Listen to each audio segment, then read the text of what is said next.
come to realize that one of the things I enjoy most in life is a good conversation, which maybe is a little anticlimactic, maybe is a little cliched, maybe is a little boring, whatever. But it's true. And when I say a good conversation, the way I explain it is a conversation where the walls come down.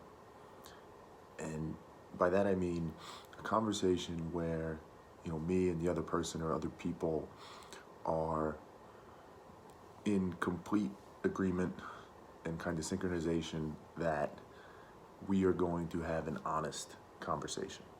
The defense mechanisms, the normal, the walls and the things that we put up to try and kind of protect ourselves, protect our ego, keep things from getting too uncomfortable, keep things from going to a certain place that we don't want to go to, worrying about what the other person might think, all that comes down, all that goes away.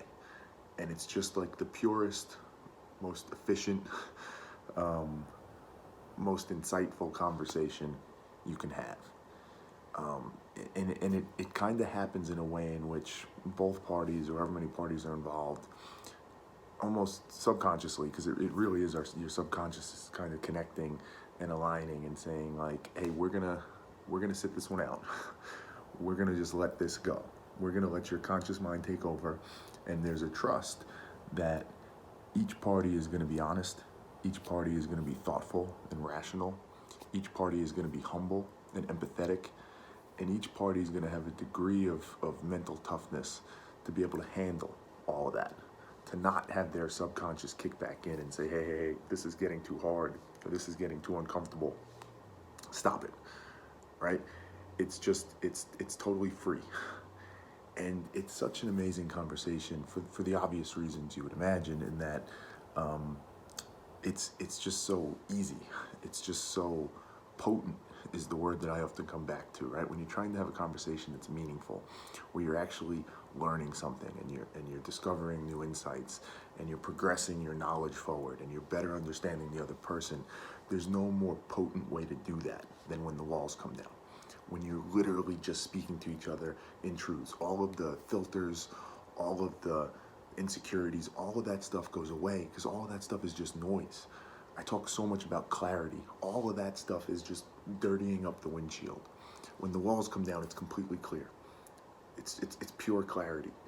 You say something, you say what you mean what you say, right? And that obviously leads to a more robust, richer, more potent conversation.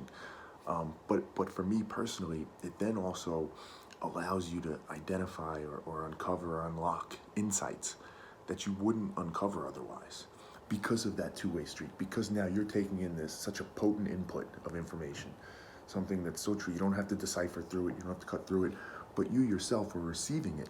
It's not just the putting it out there, it's also the receiving of it that's so pure and potent as well, because you are open to it. We talk about being ferociously open-minded and ferociously skeptical at the same time. That's kind of what happens here. You are so open-minded to what's being said, and the skepticism is still there, but that trust, that understanding that all of this is happening in good faith, that you don't have to worry about somebody trying to manipulate, somebody trying to trick you. So the skepticism, it's there, right? You don't blindly just take what the other person says and go with it, but it's a much more pure form of skepticism. It's a skepticism of the logic, of the rationale, of the argument being made, none of the emotions, none of the identity issues, none of the biases per se. Like, that stuff starts to fade away. You don't have that clouding things up. You don't have that making it so much more inefficient for you to have the conversation. So as that information comes in, your mind can focus more on, hey, what does this mean? What are the connection points here? What are the dots that I could possibly connect? You're able to dedicate so much more of your mental effort and energy on that versus the normal kind of sparring and back and forth that goes on and kind of protecting yourself and protecting them and, managing all that stuff. You don't have to do it. And, I historically in my life, I've had some of these conversations. Obviously, I've been having more of them lately. And it's just, as I say, like, it's productive, it's insightful. I've learned a ton. I get better as a person, but me personally, I just enjoy it. The act of doing it, the act of having those conversations and being able to just connect on a very logical and empathetic level it's just such an enjoyable thing. It's so intellectually stimulating, as well as good for you. Everything about it, it just feels good and right. There's seemingly no negative in it. It's one of those things I've talked to before, similar about jiu-jitsu, Brazilian jiu-jitsu, and how I feel about that. And it's very similar. I enjoy that activity so much. It's just a fun activity to do. I'm getting a workout. It's good for me. I'm learning something valuable. It's very much the same. There's a lot of parallels there across those two things.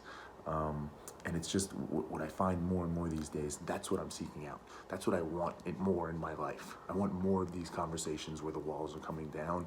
That's the goal. That's the objective right now.